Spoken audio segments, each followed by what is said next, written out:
Okay, good morning, everyone. I would like to say welcome to the 9th Ethio Health Exhibition in Congress. My name is Dr. Abel Muraja. I am CPD Head of Ethiopian Society of Internal Medicine. On behalf of ECM and Yetena Weg, I would like to say welcome, everyone. Today we have a hybrid session, which is both in person and online. And we would like to say sorry for starting very late. We had some issues to handle. Our first session for today would be our first session for today would be on updates on anemia and diagnosis and management with Dr. Temesegen Assefa. Dr. Temesegen is an assistant professor of internal medicine, and he's an adult hematologist from St. Paul Hospital. And with him, we'll see approach to anemia. Without further ado, we'll go to Dr. Temesegen's presentation. Sorry, just one remark for our online audiences. If you have any questions, you can put them on the Q&A session on Zoom, or you can put it in under comments, and we'll address the questions and your comments at the end. And also, we'll have a post-CME quiz for certification purposes, so stay with us, and we'll post the questions at the end of the session. Okay, thank you, Dr. Abel. I will be presenting approach to anemia, especially with a special emphasis on the common anemias in our country, which are iron deficiency anemia, megaloblastic and anemia of chronic illness. I will focus on the diagnosis and management.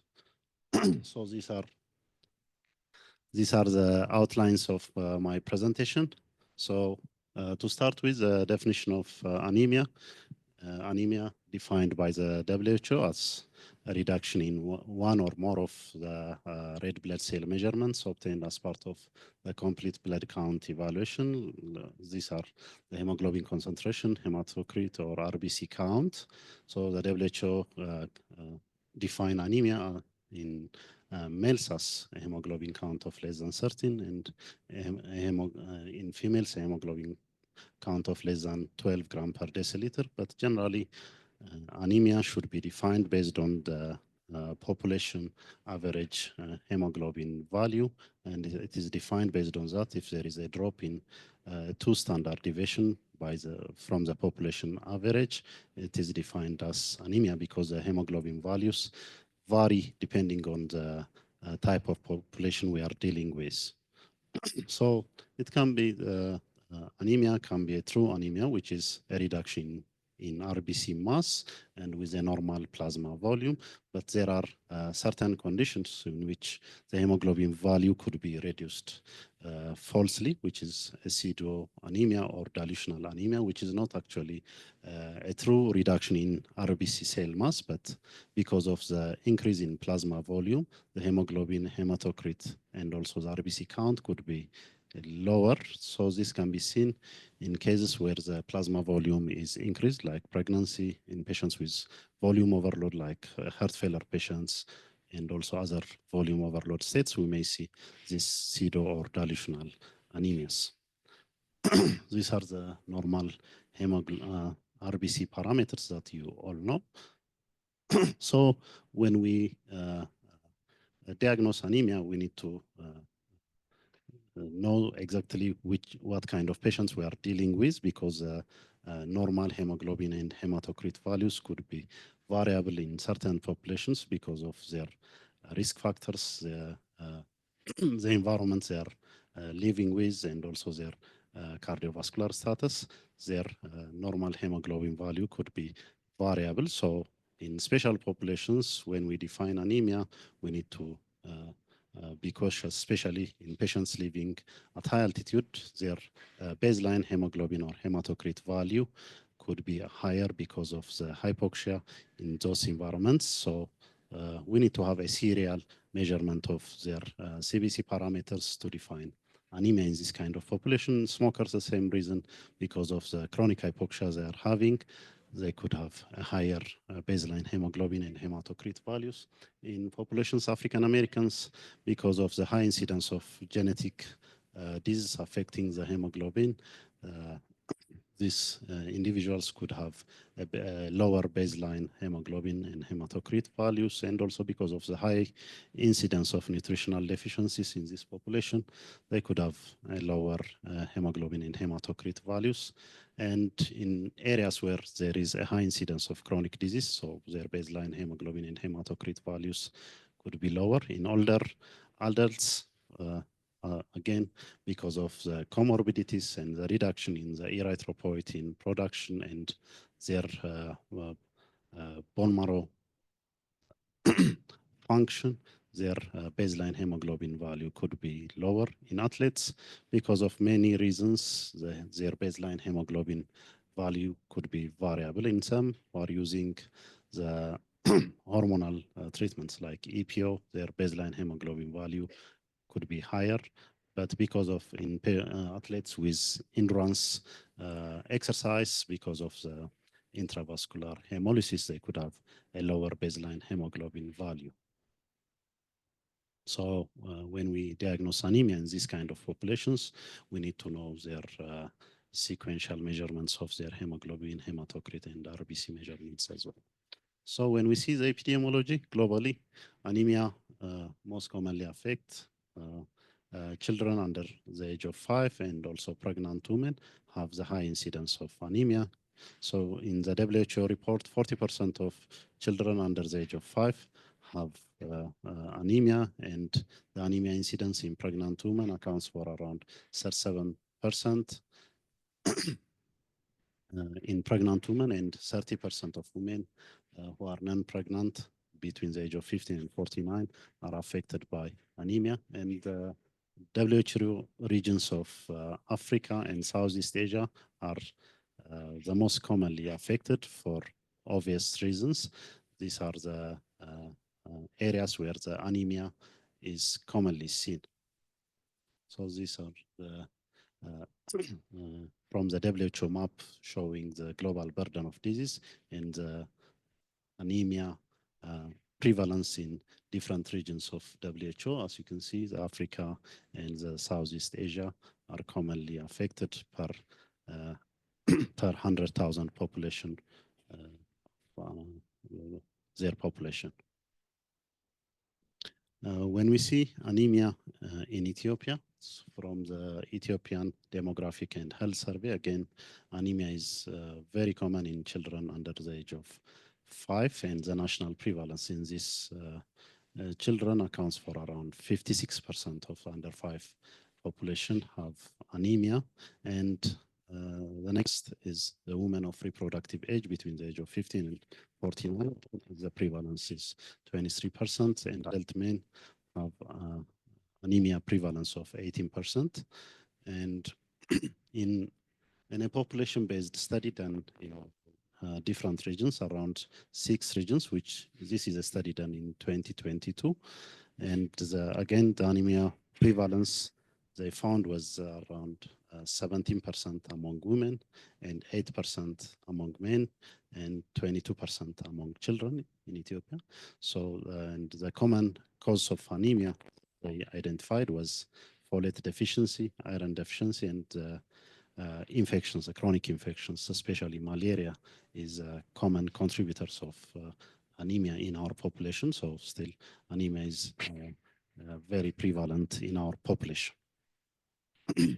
So when we see the approach to anemia classification, so generally anemia can be approached in 2 ways: to know the cause of anemia and to investigate patients for the possible etiologies. It can be approached as based on the underlying etiology or a kinetic approach or pathophysiologic approach, or it can be approached based on the MCV value and the RBC size and the morphologic approach based on the RBC appearance of the peripheral morphology.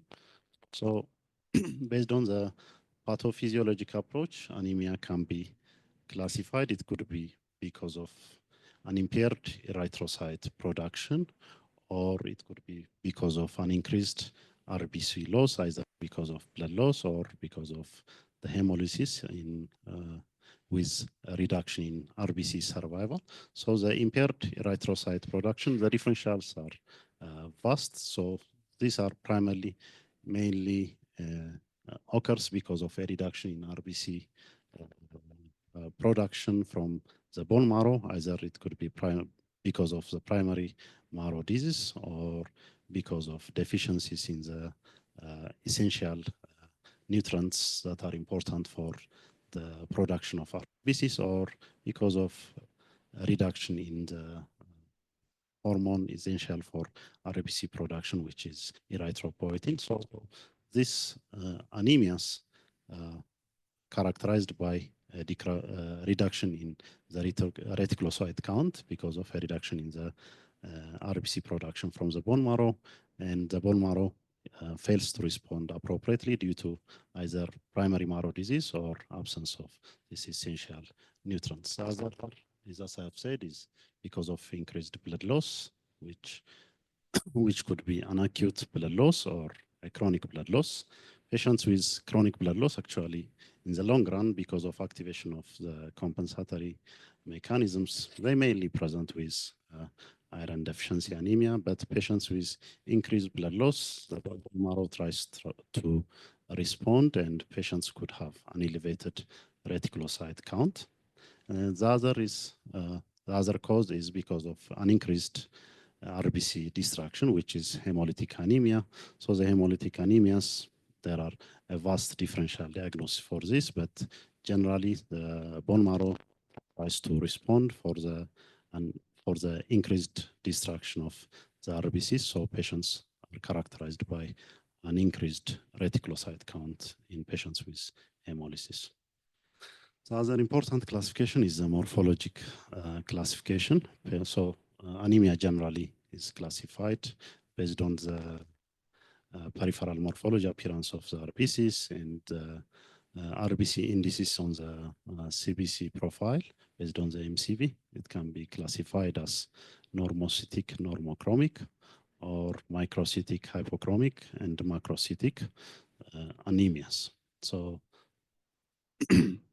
this is a peripheral blood picture appearance in the morphology categories of anemias. In the microcytic hypochromic anemias, RBCs have smaller size as compared to the nucleus of the small lymphocytes, and the central pallor is increased. So we will discuss important differential diagnosis. Patients with normocytic, normochromic anemias, the RBC size is similar to the nucleus of the small lymphocytes, and in patients with macrocytic anemia, the RBC size is increased, but the central pallor will not be affected, and patients could have ovalocytosis or micro-ovalocytosis because of the bone marrow response. Yeah. So these are important differential diagnosis for the morphology classification. As you can see, in patients with microcytic anemia, the commonest being iron deficiency anemias and other genetic disorders affecting the hemoglobin synthesis, like thalassemias, anemia of chronic disease in around 30% of the cases could have microcytic anemia. We will see how to approach these patients. And the vast majority of anemias could present with a normocytic and normochromic morphologic picture on the periphery, and patients with macrocytic anemia with MCV more than 100 femtoliter. The differential diagnoses are very important. Vitamin B12 and folate deficiencies would result actually together with white cell morphologic abnormalities. Megaloblastic anemia would be seen, but the others would result in macrocytic anemia without other effects on the morphologic appearance of the white cells. So hypersegmentation or megaloblastosis may not be seen except in myelodysplastic syndrome. So this is an important table showing the interaction of the pathophysiologic and the morphologic classification of anemias. So anemias, so for patients with maturation defect or could have a microcytic hypochromic anemia, like patients with iron deficiency anemias or thalassemias. Patients with DNA synthesis defect, again, present with macrocytic or megaloblastic anemia because of vitamin B12 and folate deficiency. Patients with primary bone marrow abnormalities usually present with normocytic normochromic anemia, like patients with aplastic anemia or primary marrow disorders like hematologic malignancies present with normostic and normochromic type of anemia. Patients with hemolysis or increased blood loss, patients usually present with a normostic normochromic type of anemia, but the bone marrow response is increased in this kind of patients, so they have a high reticulocyte count. So the diagnosis of anemia generally, the three things are very important. Anemia by itself is not a disease, but it is a kind of a syndrome or a manifestation of the disease entities. So diagnosing anemia is not only enough. We need to know the cause of the anemia and also the underlying etiology that predispose the patient for the anemia. And unless the underlying etiology is corrected, management of the anemia alone may not be enough in the treatment of the patient. So when we approach patient, we are like any other patient, we have to start from the clinical examination with the patient history, specific physical examination, laboratory findings, and searching for the underlying etiology is a very important approach in the diagnosis of anemia.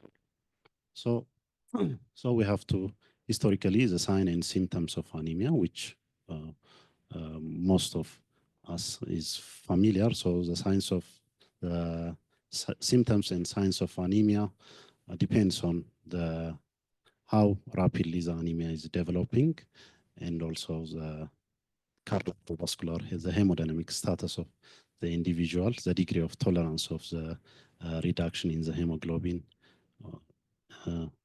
of the patient. So the presentation will be variable. Patients who present with acute bleeding could have also addition to the symptoms of anemia, the symptoms of hypovolemia or the symptoms of acute bleeding could occur together with manifestation of the anemia. So when we approach the patient, we have to ask whether these symptoms of anemia develop acutely or not to narrow our differential diagnosis, whether the patient has any bleeding history, whether an acute bleeding or a chronic bleeding, whether it is an obvious type of bleeding or occult bleeding. We have to ask the patient evidence of hemolysis. Evidence of hemolysis, like a patient with history of hemolysis. The past family history is also very important, and history of nutrient deficiency, iron, folate, and vitamin B12. Historically, patients with history of chronic illness, inflammatory disease, chronic kidney disease, or other chronic disease should be asked in the history. So if the bone marrow is affected, the presence of other cell abnormalities or evidence of other cellular abnormalities, the presence of white cell platelet abnormalities will indicate the presence of primary marrow disease or bone marrow infiltration by a systemic disease.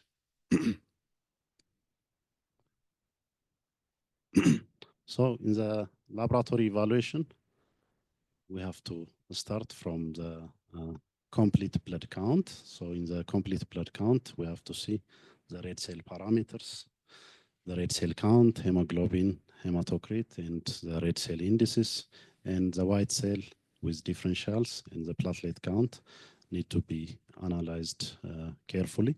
And the reticulocyte count should also be seen, and absolute reticulocyte count, the reticulocyte percentage, the reticulocyte production index need to be seen, and the peripheral blood smear is also very important to be analyzed to classify the anemias morphologically so that we can narrow our differential diagnosis, work the patient up for specific, to know the specific cause of the anemia. So when we see the CBC profiles, we have to measure, we have to see the red cell count, and usually in most of the anemias, the red blood cell count will be reduced, except in some conditions like thalassemia. despite the presence of anemia, hemoglobin reduction, the red cell count could be normal and sometimes increased, even though we can see microcytic hypochromic pictures in the red cell and the peripheral morphology. The red blood cell count could be normal, but in other conditions, the red cell count is also reduced. The MCV value is also very important to classify anemias morphologically. The hemoglobin is also very important. These three parameters are the direct measurements and they are relatively reliable for the classification of anemia. The others are indirect measurements, which are calculated either from the RBC count, hemoglobin, and MCV. So they are indirect measurements. They are relatively insensitive for the classification of anemias compared to the MCV, hemoglobin, and red cell count. So in addition to the hemoglobin and red cell count, the most important value in evaluation of the anemia is the reticulocyte count. So it will help us to narrow our differential diagnosis, whether the bone marrow is responding to the cause of anemia or not. Alone, we can know from the reticulocyte count.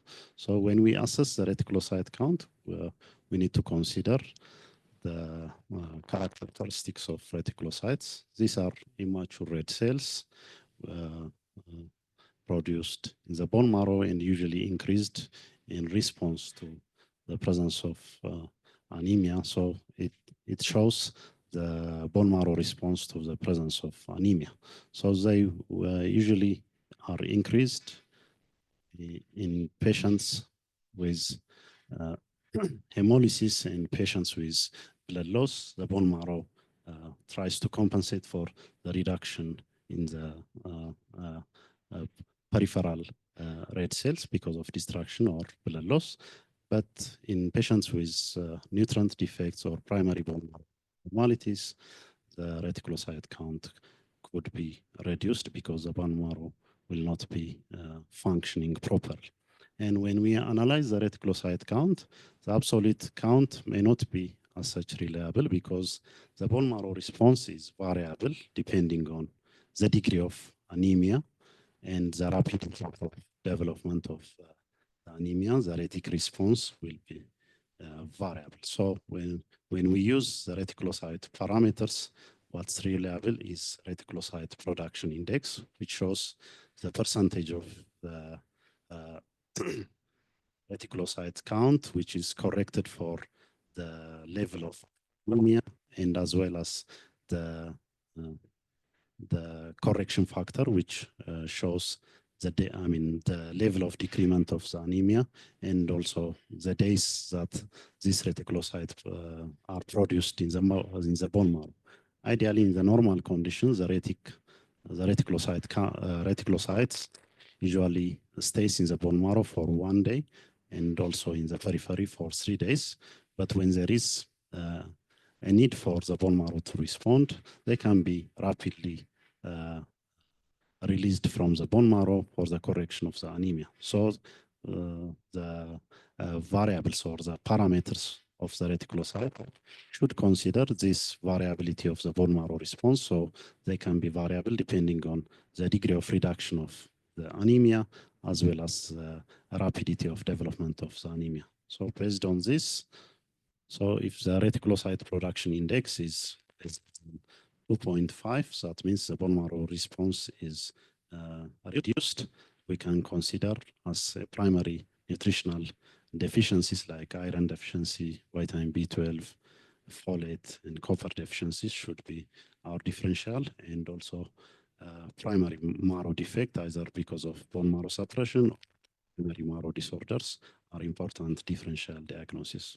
The other one, if the reticulocyte production index is more than 2.5, we have to consider hemolysis, the presence of hemorrhage, and early phase of nutritional treatments when there is a correction of the nutritional deficiencies. The reticulocyte response of the bone marrow will be the first to be seen. The other important investigative modality is peripheral morphology. After evaluation of the CBC reticulocyte count, the peripheral morphology is very important. So when we analyze the peripheral morphology, we have to see the red cell size, its chromicity, and so the different red cell abnormalities, the presence of variations in the size and shape of the red cells are very important. So as we discussed previously, the differential diagnosis based on the red cell abnormality on the peripheral morphology are variable. They can be microcytic, hypochromic, macrocytosis, the presence of variation in the size and shape of the RBCs, which can be seen in most of the anemias, and also important to see the other cellular abnormalities, the white cell and platelet abnormalities are important to see, and also hemolytic pictures, the presence of macro or microvalocytosis in patients with extravascular hemolysis, and also the presence of schistocytes, helmet cells, or white cells in the presence of intravascular hemolysis. We need to look at the peripheral morphology. So I don't know if it is visible. This is an important table showing the approach to the anemia. So as we have discussed previously, when we found a patient with a reduced hemoglobin value, we have to look at the MCV and the peripheral morphology and classify the patient based on the morphologic abnormality. And when the MCV is low, the first thing you have to do is iron studies. If the iron study shows reduced in the iron store or serum iron, so iron deficiency anemia should be diagnosed. But if a microcytic hypochromic anemia has a normal iron store, the other differential diagnosis like thalassemia and sideroblastic anemia should be considered, especially patients with high ferritin level, and on the peripheral morphology, if you see sideroblastic picture or ringed sideroblastus, so sideroblastosis should be considered. It is a type of myelodysplastic syndrome. The other, if thalassemia is suspected, you should do hemoglobin electrophoresis for the diagnosis of thalassemia.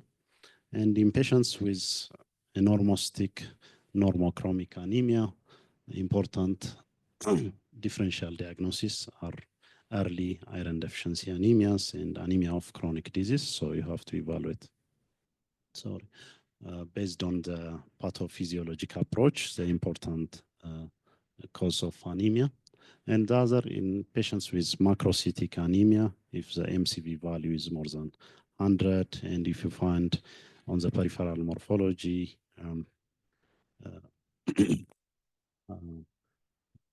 macrocytosis, so you have to look for the presence of hypersegmented neutrophils or neutrophils on the peripheral morphology. If you find this, you can diagnose megaloblastic anemia and try to search for the cause of megaloblastic anemia by doing serum vitamin B12, serum RBC folate, and also the metabolites of these vitamins. And if you find microcytosis alone without hypersegmentation of neutrophils, other causes of macrocytosis like alcohol, drug intakes are important differential diagnosis. I don't think this table, figure is visible, but these are the important points. So I will try to discuss a brief discussion on the specific anemias. So the first is iron deficiency anemia. As you all know, it is the commonest type of anemia worldwide. And based on the WHO report, around 30% of the world population is affected by iron deficiency and iron deficiency anemia. And the widely affected population are children under the age of 5, and pregnant mothers are the commonest with this prevalence. So when we see the major iron compartments, the major iron can be found in different tissues in the body, and the major share is held by the hemoglobin. The total iron in the body, the hemoglobin accounts around 50% of the iron in the body. So when we see the metabolism briefly, iron is generally absorbed from the duodenum and proximal jejunum, and only 10% of the daily iron intake is absorbed each day to balance the daily loss. So generally the daily iron intake and the daily iron loss is balanced around 10% from the 10 to 20 milligram of dietary iron is absorbed, and it is stored in the form of ferritin and hemosiderin in the body.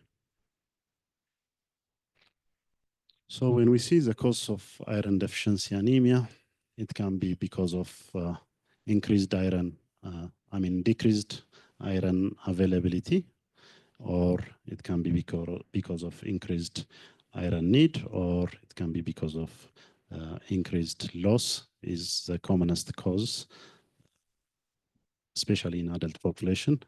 The commonest cause of iron deficiency anemia is increased GI loss because of the chronic blood loss. This is a picture showing the different causes of anemia. I don't want to go to details.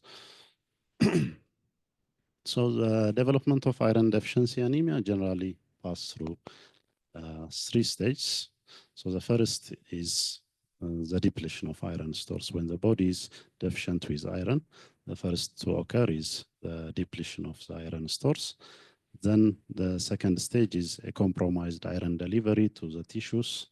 And when the iron deficiency is very severe, the last to occur is a reactive thrombocytosis, could be seen in microcytic hypochromic RBCs in the peripheral morphology, and esophagocytosis, and different shapes of the RBCs could also be observed in the peripheral morphology. And in the serum iron study, for the confirmation of iron deficiency anemia, I don't know if it is visible, the most specific test for the confirmation of iron deficiency anemia is a low ferritin value, the iron store, the ferritin less than 15 microgram per liter is confirmatory for the presence of iron deficiency anemia. The others are low serum iron and an increased transferrin and a reduced transferrin saturation are important serum iron studies. And as previously, the bone marrow iron store is not generally used for evaluation of iron deficiency currently because of the availability of these serum iron studies. So when we see the treatment of iron deficiency anemia, so blood transfusion generally is indicated in patients with severe anemia with hypoxic symptom and cardiovascular compromise. Otherwise, you shouldn't transfuse patients based on the hemoglobin value alone. It has to be based on the patient's clinical condition. The other important treatments are oral iron preparations and IV or parenteral preparations of iron can be used for the treatment of iron deficiency anemia, and the other is correction of the underlying etiology of the iron deficiency anemia is very important. So there are different iron salts, as you know, available with different elemental iron content. So the principle of iron deficiency anemia treatment, almost all oral iron preparations have equal efficacy, and the treatment or the choice of the iron preparation should depend on the availability, the cost, and the side effect of the iron preparations. Otherwise, all iron preparations have equal efficacy in terms of the response. And whatever the dose of iron is administered, the amount of iron that's maximum to be absorbed is around 25 milligrams. So currently, higher dose of iron administration doesn't add to the clinical benefit except increasing the side effect of the iron preparation. So currently what's recommended is either single daily dosing or every other day dosing of iron preparation is the recommended treatment approach. So the expected response with oral iron preparations, the initial to be observed within 1 to 2 days is the symptomatic improvement. Patients start to feel well. And if the patient has pagophagia or restless leg syndrome because of iron deficiency, it starts to improve within few days. Then the next improvement we see is reticulocyte count improvement start to occur within a period of 4 to 5 days and peaks within a period of 7 to 10 days. The hemoglobin improvement usually is delayed until 2 weeks, start to improve, and the hemoglobin increases by around 2 grams per deciliter by the 3rd week. So these are the treatment response that we expect, and patients should be treated until the correction of the hemoglobin value and replenishing of the iron store. It usually takes around 6 months. So before discontinuation of the oral iron preparation, it's recommended to check the replenishing of the iron store and correction of the ferritin value. So correction of the iron store should be the target for the treatment of iron deficiency anemia as compared to the correction of the hemoglobin level. The other important preparation for the treatment of iron deficiency anemia are parenteral iron preparations, mainly the IV iron. So they are indicated in patients who have excessive and continued blood loss, and if correction of the anemia is not possible with oral iron preparations, and if we plan rapid iron correction and in patients with inflammatory or having malabsorption syndromes, inflammatory bowel disease, and in patients with chronic kidney disease, where we are administering erythropoietin, especially for patients with dialysis-dependent CKD, IV iron preparations are indicated.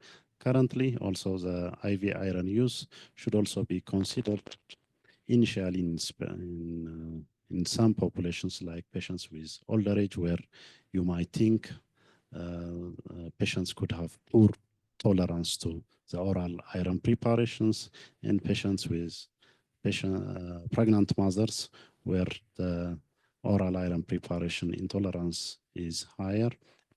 If you want rapid correction of the iron deficiency, IV iron also can be considered early before the trial of oral iron preparations. So there are different preparations of IV iron. So this include like the low molecular weight iron dextran, iron sulfate, ferrous carboxymaltose, and the likes are the different preparations. They are variable depending on the amount of iron they are containing and also the frequency of administration. Most of the iron preparation can be administered with a single IV infusion over a period of few hours, except in some preparations like ferrous sulfate should be given in multiple preparations, and the whole dose of the iron sucrose shouldn't be administered as a single preparation. It has to be given in multiple infusions. But the low molecular weight iron dextran, ferroxymoxitol, and ferric carboxymaltose can be administered as a single dose infusion of the total calculated IV iron preparation.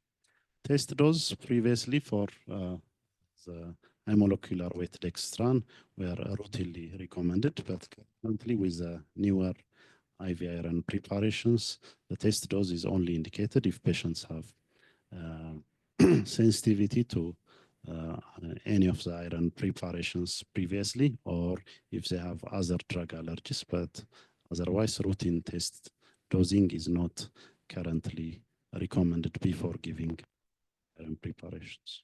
And when you give test dose, you give a small dose of 25 milligram by slow IV push over 15 minutes, can be checked and observe the patient for the presence of any allergic reactions.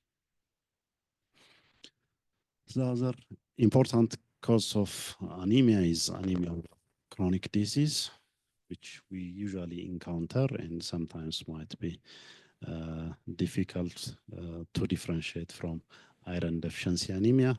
By definition, anemia of chronic disease, anemia which occurs in patients with chronic infections, autoimmune disease, or malignancies, in which the other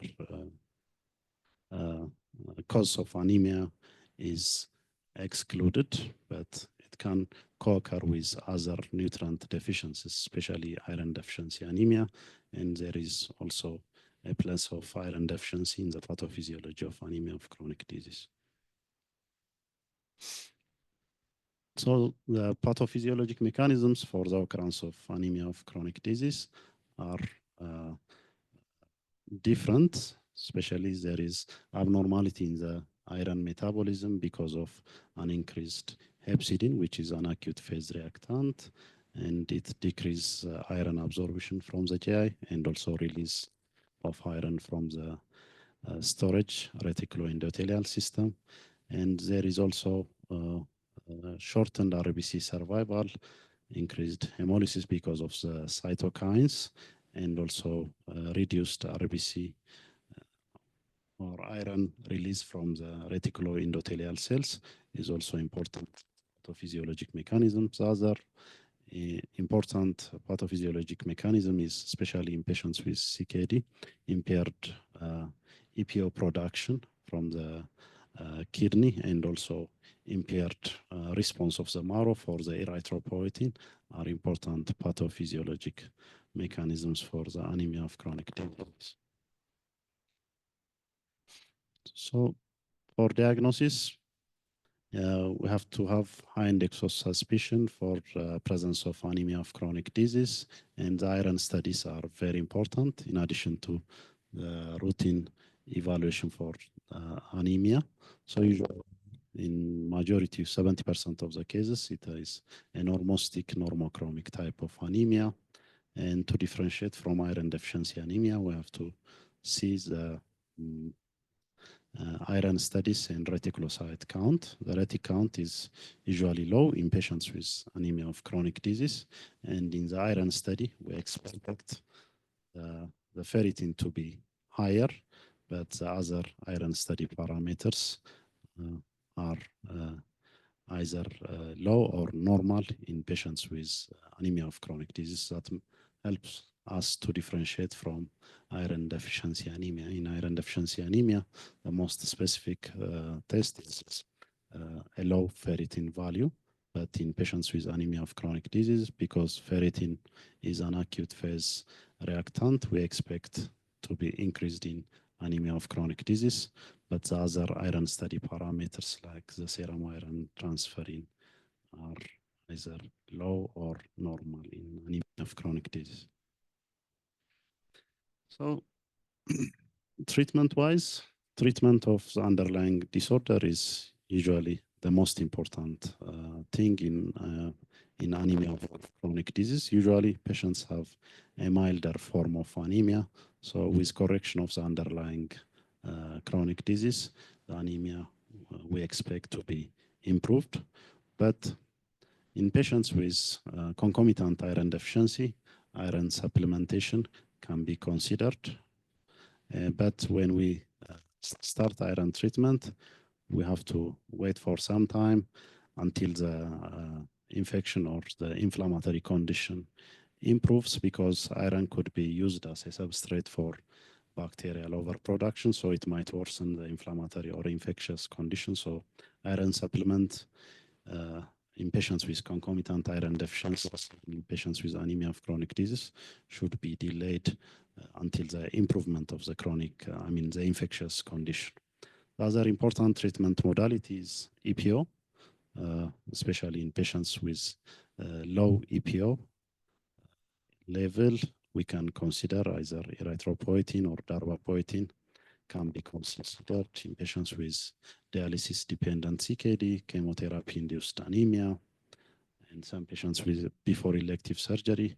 We can consider EPO treatment for the correction of anemia of chronic disease.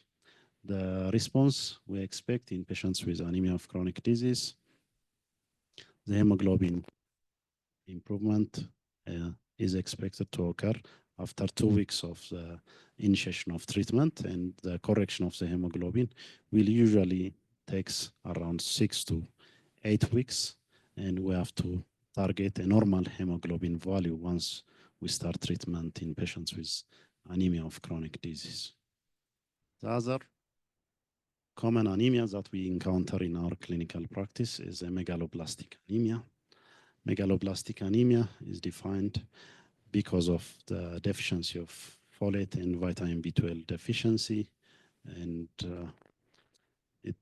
it mainly results in a defect in DNA synthesis, and patients usually present to you with macrocytic anemia and neutrophil hypersegmentation to define megaloblastic anemia. So you have to differentiate macrocytic anemias from megaloblastic anemia. Other causes of macrocytic anemia will not result in megaloblastosis.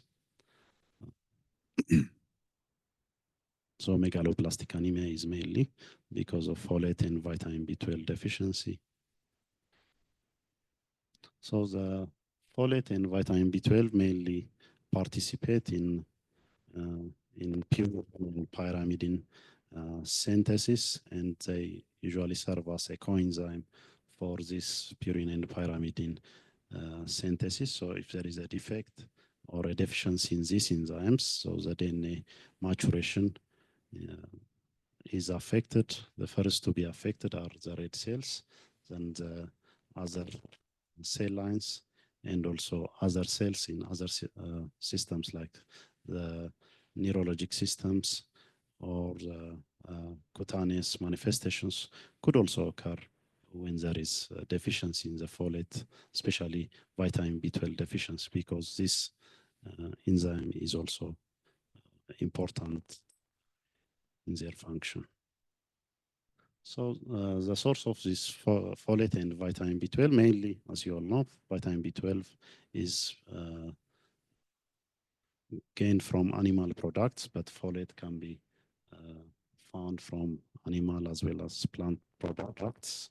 And the body store of vitamin B12 will serve for a long period of time. So dietary deficiency is not usually a cause for vitamin B12 deficiency, but when in folate, dietary deficiency for a short period of time could result in folate deficiency. But the usual cause of folate deficiency are nutritional and also drugs which interfere with folate function are important cause of folic acid deficiency. But vitamin B12 deficiency, mainly the common causes are malabsorption syndrome at different sites of vitamin B12 absorption. The most important causes are malabsorption syndrome. Either it could be because of pernicious anemia, because of intrinsic factor deficiency, or parietal cell abnormalities, or pancreatic insufficiency, or proximal ileal abnormalities in patients with malabsorption syndrome are important causes of vitamin B12 deficiencies. Dietary deficiencies, unless in patients with strict vegans, it is not usually seen in B12 deficiency. So a diagnosis of megaloblastic anemia, like any other anemia we discuss, the routine tests are very important. Then the vitamin measurement as well as their metabolites are important confirmatory tests and also identification of the underlying etiology and correction of this underlying etiology are very important. So when we determine the serum folate and the serum vitamin B12 level, so serum B12 level less than 200 picogram per ml, it might be variable depending on the laboratory reference range, but levels below 200 is confirmatory for the presence of vitamin B12 deficiency, but levels between 300 to 400 picogram per ml is said to be intermediate level of cobalamin, so this might need additional confirmatory tests like the metabolite screening, like methyl malonic acid and homocysteine level measurement is needed in case of intermediate values. But measurement above 400 picogram per ml definitely rule out the presence of vitamin B12 deficiency. Again, serum folate, although it can be affected because of many reasons in patients with fasting, recent intake, the serum folate measurement might be variable, but levels below 2 nanogram per ml could be diagnostic. A low value for serum folate, less than 2 nanogram per ml, could be diagnostic for the diagnosis of folate deficiency. But levels of 2 nanogram per ml, so the serum folate, because it can be affected by recent food intake and other levels, it might not be reliable. So measurement of the RBC folate, which may not be affected by recent food intake, might be helpful if available. So RBC folate measurement of if it is less than 150 nanogram per ml is generally diagnostic of folate deficiency. As I have said, metabolite testing, MMA and homocysteine level, we expect to be increased because cobalamin is involved in the metabolism of this MMA and homocysteine. We expect to be increased in both to be increased in vitamin B12 deficiency, but folate only involved in homocysteine metabolism. So we expect the homocysteine to be increased in folate deficiency. And as I have said, evaluation and determination of the cause and correction of this cause is very important.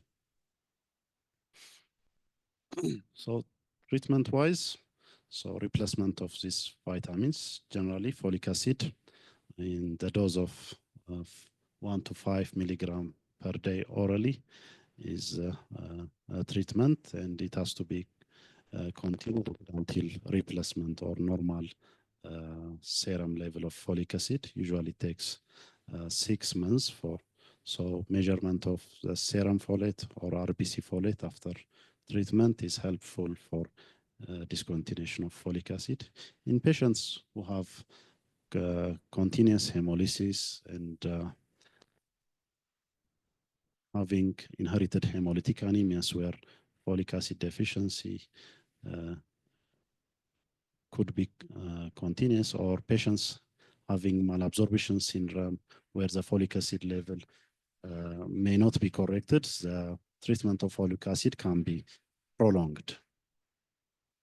Patients with vitamin B12 deficiency, again, the duration of treatment might be variable, whether the cause is transient or permanent cause of vitamin B12 deficiency. Usually, the treatment we use is parenteral cyanocobalamin or hydroxycobalamin, can be used for the treatment of vitamin B12 deficiency. So if you use cyanocobalamin, usually you give a daily dose for 1 week, then weekly of 1 milligram for 4 weeks, then every month, depending on the cause of the vitamin B12 deficiency, the duration might be variable. And in the long run, the administration of vitamin B12 can be given every 2 to 3 months, especially for patients with neurologic abnormalities concomitant with vitamin B, hematologic abnormality. It can be given every 2 months. And for patients with hematologic normality only. It can be the replacement can be given every 3 months, especially if they have persistent causes like patients with malabsorption, pancreatic insufficiency, or intrinsic factor deficiency. The treatment of vitamin B12 deficiency can be given indefinitely. So if you don't have parenteral cyanocobalamin not available, the oral preparation can also be used with a higher dose of oral preparations, like in the dose of 1 to 2 milligram of vitamin B12 orally should be given daily. The problem with oral administration is, especially patients with malabsorption syndrome, the absorption could be impaired. And the other is the adherence issue is also a problem with oral cyanocobalamin administration. So what's preferred is a parenteral cyanocobalamin. And the other important thing, if you have hydroxycobalamin available, the dose might be different from some cyanocobalamin, usually given 100 milligram 3 times per week is the usual administration of hydroxycobalamin for the initial treatment. You usually give it for 2 weeks, then you can continue every week for 4 weeks, then every 2 to 3 months of hydroxycobalamin can be continued. Response. So the first, again, symptomatic improvement is the first to be noticed in management of megaloblastic anemia. So patients start to feel well within 2 to 3 days. The other hematologic, the first to be seen is reticulocyte response. It usually seen within 3 to 4 days and peaks after a period of 1 week. The hemoglobin improvement is usually delayed. It takes usually 10 days to 2 weeks is usually seen the hemoglobin to be increased by 1 gram per deciliter. Usually takes 10 days to 2 weeks. So we have to know this when we are following a patient with megaloblastic anemia, and correction of the hemoglobin usually takes 2 months. And the hypersegmented neutrophils usually corrected within a period of 10 to 14 days.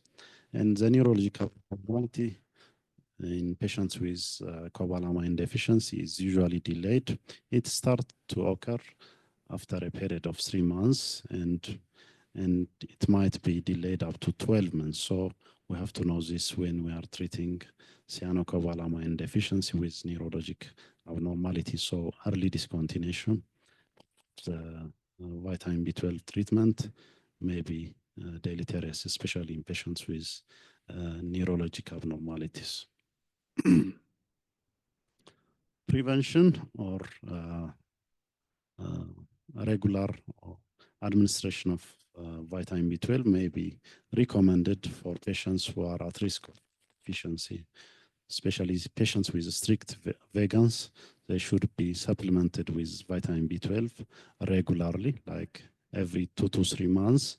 They should be given cyanocobalamin. Patients with malabsorptions, patients with gastric bypass surgery, and patients who are, especially anesthesia, who are exposed to nitric oxide, because nitric oxide inactivates the serum vitamin B12, so they should be given regular cyanocobalamin administration for prevention of the deficiency. So this is all I have. Thank you. Thank you, Dr. Temesegen, for your comprehensive presentation. I hope everyone enjoyed it. With that, we'll be sharing the online, for our online audiences, the post-CME quizzes, and we'll give you 5 to 10 minutes to try them. Then after 5 minutes, we'll go with the question and answer session. We have 5 questions from our online audiences. Thank you very much.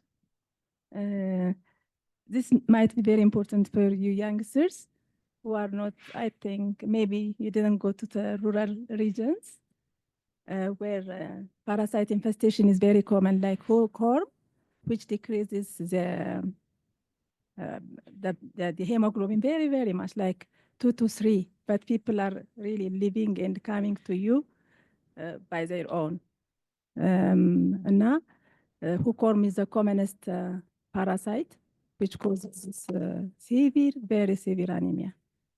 Just as a comment. Thank you. Okay, so while our attendees are attempting the same questions, we'll go to the questions that were asked from Zoom attendees. So the first question for you, Dr. Temesegen, is it really possible to clinically differentiate between macrocytic and microcytic anemia? Is it really possible to clinically differentiate between macrocytic and microcytic anemia? Shall I respond individually? Yeah. Okay. So clinically, the symptoms of anemia may not be as such different, but you might have clinical suspicion based on the patient's risk factors that could predispose the possibility of anemia based on the clinical symptoms, the patient's underlying etiology for the cause of anemia. For example, a patient who is diagnosed with pernicious anemia, who has chronic dyspeptic symptoms, which in previously diagnosed as pernicious anemia, you might think that the cause of the anemia may be because of vitamin B12 deficiency.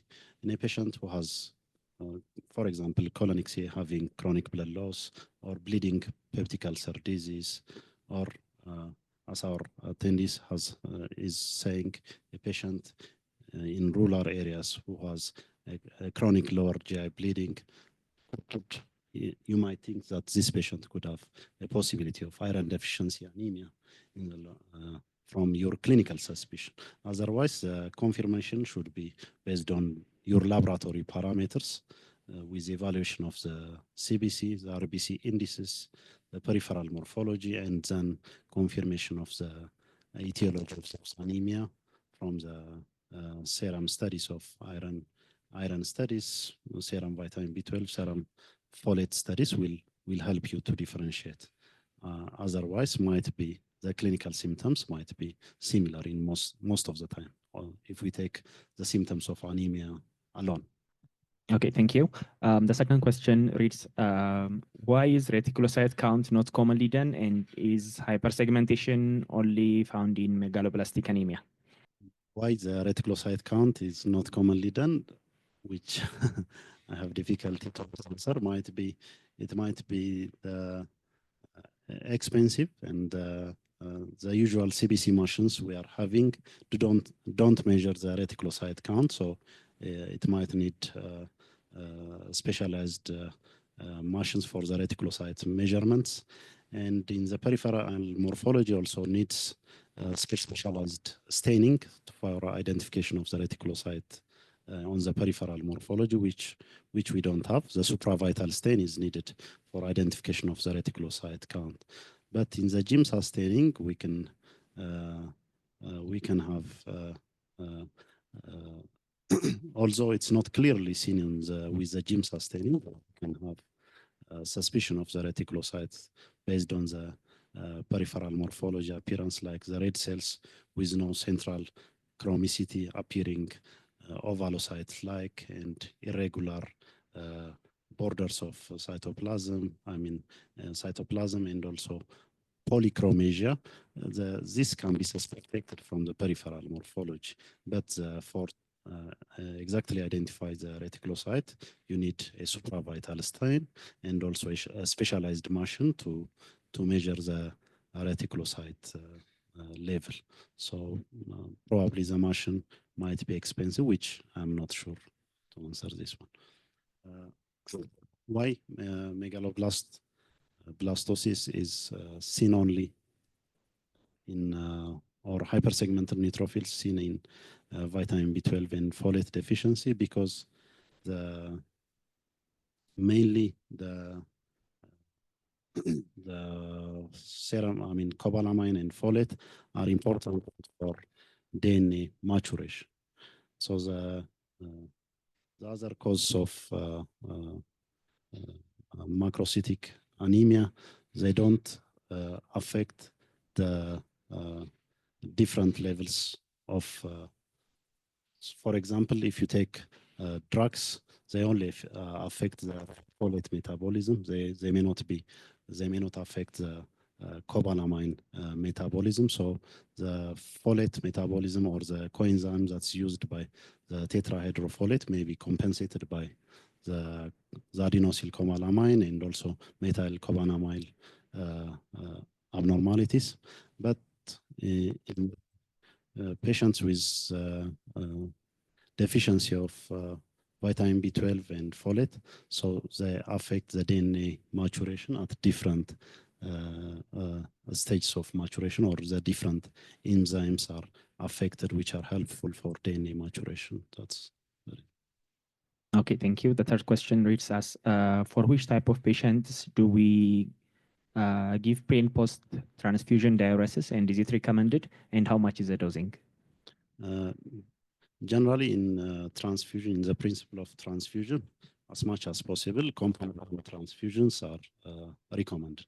So as much as possible, whole blood transfusion should be avoided for the correction of anemia.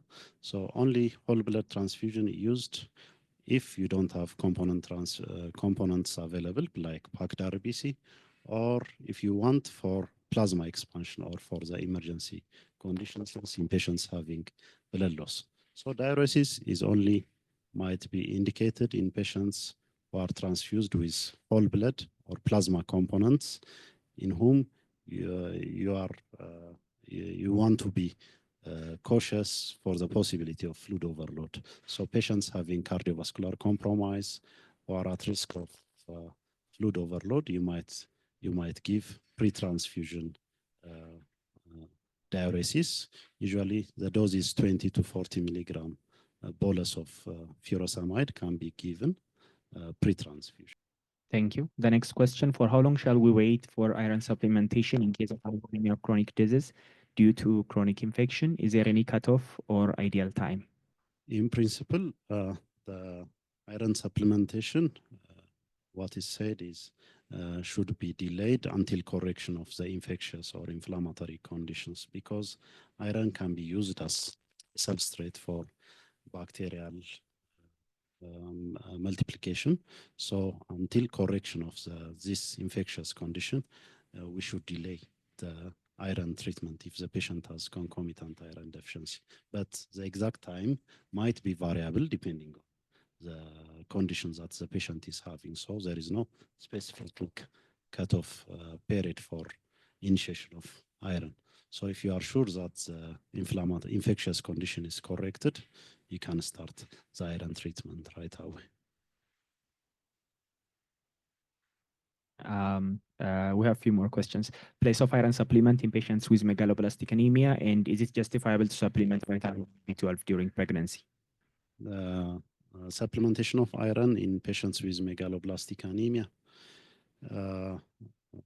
Ideally, in anemia treatment, specific identification of the cause and treatment of the specific cause is recommended. But sometimes anemia could be multifactorial, right? So in patients having dimorphic anemias or multifactorial causes, both iron and vitamin B12 or folate deficiencies could co-occur together. Especially multifactorial causes are very common in children, pregnant mothers. So in this kind of conditions, if you find both iron and megaloblastic anemia occur together, you can supplement iron or give treatment of iron together with the folate or vitamin B12 deficiency. In pregnant mothers, supplementation of vitamin B12, I didn't see any recommendation to specifically recommend vitamin B12 deficiency. Unless deficiency is confirmed, there is no place of supplementation of vitamin B12, because the vitamin B12 store is usually adequate and nutritional deficiency is not common, and the demand for vitamin B12 is also not increased during the time of pregnancy. So there is no specific recommendations to ritually supplement vitamin B12. Okay, thank you. The last question would be, in patients with chronic kidney disease who are on dialysis or not, who have anemia despite adequate ferritin levels, what's the recommendation from the guidelines about the use of epoetin and iron sucrose? So in patients with CKD, dialysis-dependent CKD, it's obvious that the EPO level is expected to be lower. So routine administration of EPO is recommended. So when we administer EPO for the good functioning of erythropoietin, the iron level should be adequate in the body. So we have to supplement IV iron together with the EPO level. The usual administration recommended in the guidelines is either weekly or every 2 weeks iron sucrose administration together with the erythropoietin administration is recommended for dialysis-dependent CKD. Thank you so much, Dr. Temesegen, for the wonderful presentation in addressing all the questions from our audiences. Is there anyone with a question from our in-person audiences? We don't have a question from our in-person audiences. With this, we'll complete the presentation on anemia.